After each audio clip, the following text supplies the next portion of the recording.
स्वागत है ब्रेक के बाद डीडी न्यूज पर। आप देख रहे हैं इस वक्त और अब हम अपनी खास चर्चा करने वाले हैं और वो खास चर्चा आज की हमारी है कि संविधान दिवस हम आज मना रहे हैं, लेकिन संविधान से अलग क्या वो वक्फ बोर्ड की व्यवस्था थी जिस पर आज सबसे ज्यादा चर्चा हो रही है। एमडीएच का इस किचन पर किंग जो किचन है में हम लोग आज खास चर्चा करने वाले हैं खास मेहमानों के साथ। लेकिन पहले कुछ बड़ी बातें देख लीजिए। संविधान दिवस के अवसर पर संविधान सदन में राष्ट्रपति द्रौपदी मुर्मू ने दोनों सदनों को संबोधित किया। 75वीं वर्षगांठ के इस अवसर पर राष्ट्रपति ने देशवासियों से आग्रह किया कि वे संविधान के आदर्शों को अपने व्यवहार में लाएं और अपने मौलिक कर्तव्यों का भी पालन करें। भारतीय संविधान एक जीवंत और प्रगतिशील दस्तावेज है, लेकिन संविधान से बाहर इस व्यवस्था में तुष्टीकरण और वोट बैंक साधने की कोशिशें भी होती रही हैं शुरू से ही।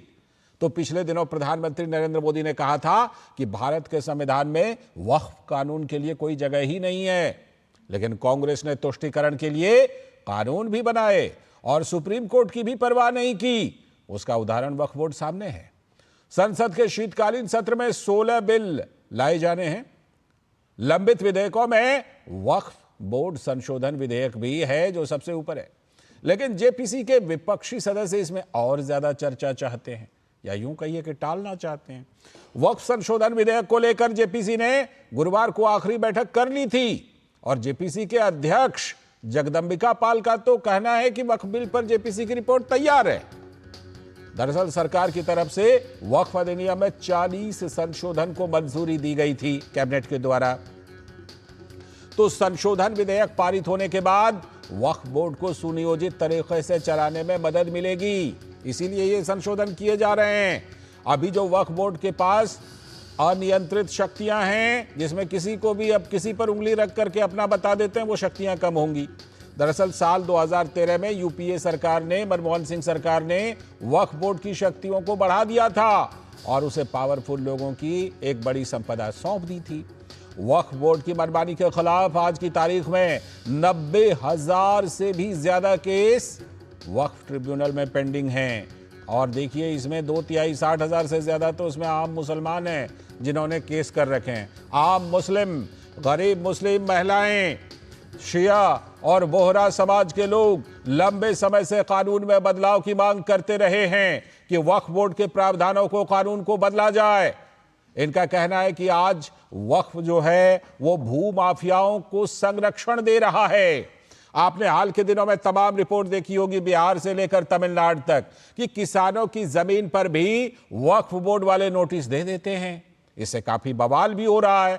कर्नाटक में तो किसानों का इतना भारी विरोध हुआ कि मुख्यमंत्री सिद्धारमैया को बैकफुट पर जाना पड़ा और वक्फ बोर्ड के नोटिस के खिलाफ जिला प्रशासन के म्यूटेशन को रोकने का आदेश देने के लिए मजबूर होना पड़ा। वहां तो आज भी किसान आंदोलन कर रहे हैं कर्नाटक में।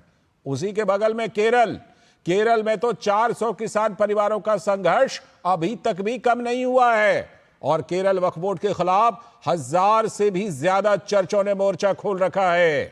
तो अब केरल सरकार ने वक्फ बोर्ड के फैसले के खिलाफ जुडिशियल कमीशन का आदेश दिया है। लेकिन कमाल की बात यह है कि केरल असेंबली देखिए, उसने पहले ही सर्वसम्मति से वक्फ संशोधन बिल के विरोध में रेजोल्यूशन पास कर दिया था। तो अब विजयन सरकार वक्फ बोर्ड के इंक्रोचमेंट नोटिस पर कह रही है कि किसानों के साथ अन्याय नहीं होने देंगे।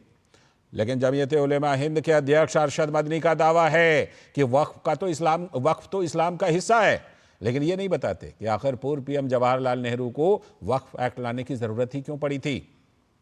एक आजाद मुल्क, एक सेक्युलर देश, उसमें 1995 और 2013 में वक्फ बोर्ड संशोधन करके यूजर्स क्लॉज को और मजबूत करने की जरूरत क्यों पड़ी थी।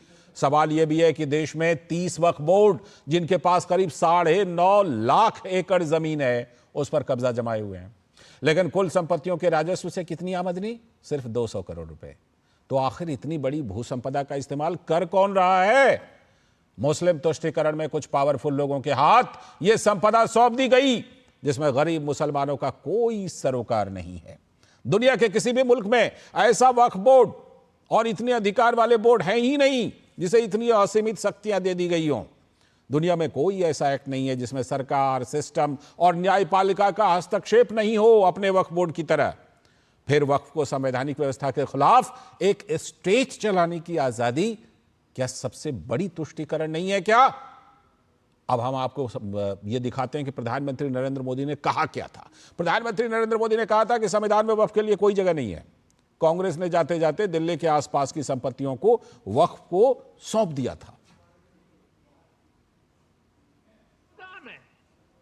इन लोगों ने सरकार से जाते जाते दिल्ली के आसपास की अनेक संपत्तियां वक्फ बोर्ड को सौंप दी थी।